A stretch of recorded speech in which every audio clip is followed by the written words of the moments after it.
I'll be showing you the process of removing the Mercedes SL500 door panel and also the process of repainting the back of the seat control pad, which you can see in mine is pretty scratched up. I'll also show you how to replace the bulb in the seat control. There are two, but only one is accessible from the back. Start by removing the chrome sill plate, which there are 3 Phillips head screws to take out.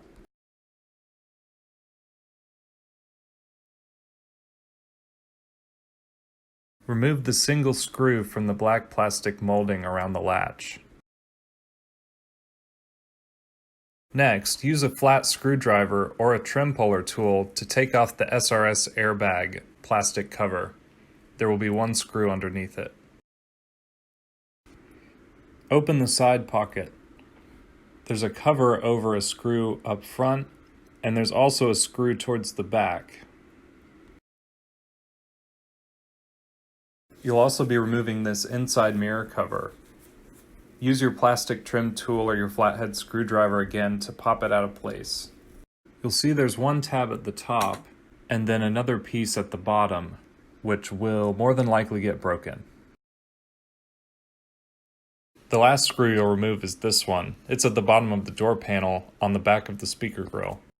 The door panel simply hooks into the top of the door, but there's about 6 pins that you have to pop out in order to get the panel off. Take care when popping these pins out and use your screwdriver or panel puller tool. There are a few things still attaching the door panel at this point. Use a small flathead screwdriver to pry out the puddle light housing, and then disconnect the 2-prong connector. Next, locate the back of the seat control module and remove the 3 screws holding it to the door panel. To disconnect the door handle cable from the door handle, first squeeze on the bottom plastic ears holding the metal handle in place. You'll want to also simultaneously use a flathead screwdriver to pry it out. Once you've disconnected the cable from the metal door handle, you might have to give it a little bit of play by adjusting the orange screw so that the cable has enough room to come out once you slide the clear plastic away from the plastic housing.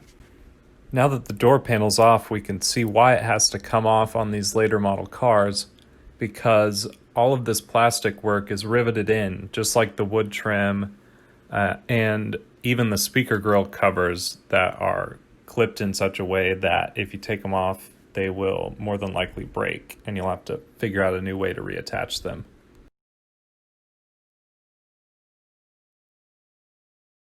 So first thing I'll use is some isopropyl alcohol to remove the original coating from the door panel.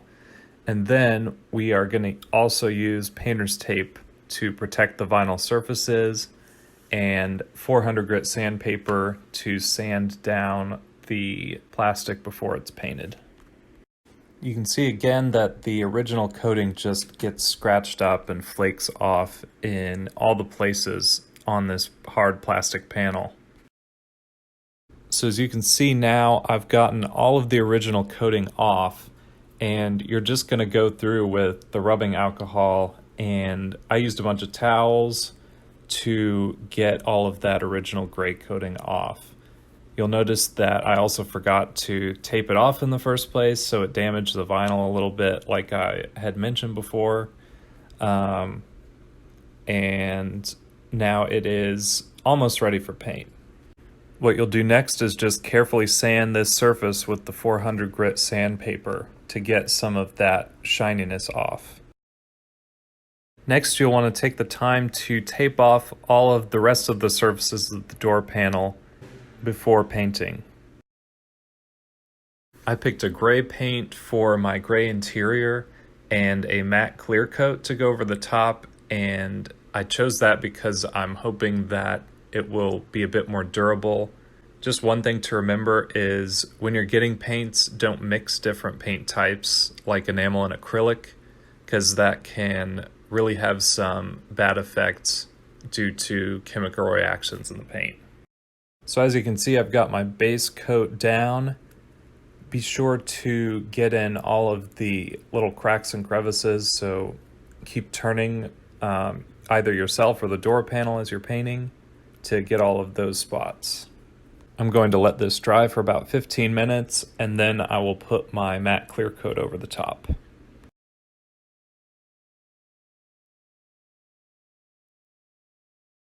There's a twist socket bolt in the back, which I think is a T5, but I will take it out and show it to you because it's a little bit different. I got these LEDs, but the clasps on the end where it makes contact with the circuit board are too high, so they'll need to be modded a little bit because you'll see the stock one is a little bit closer of a gap. So I'm going to bend the pigtails on these to make them fit into the housing without falling out. So I bent down the little contacts on the LED until it fit snugly into the housing, and then I flicked on the headlights and twisted it around until I could see that it was on and see that it was firmly in place.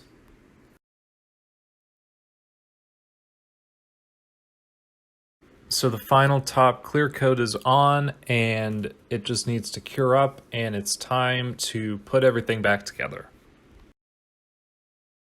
And here's the finished product.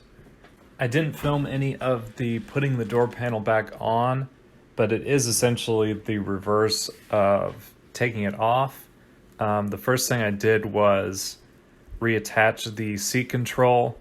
Then next I reattached the door pull to the cable, got the puddle light reinstalled, and then lined everything back up, inserted some of the bottom pins, made sure that the clasps at the top of the door panel fit in place and snapped in place, and then just did a final pop of all of the pins back in, put all the screws back in on the outside of the door panel, and put the inside mirror cover back on, just popped it in place.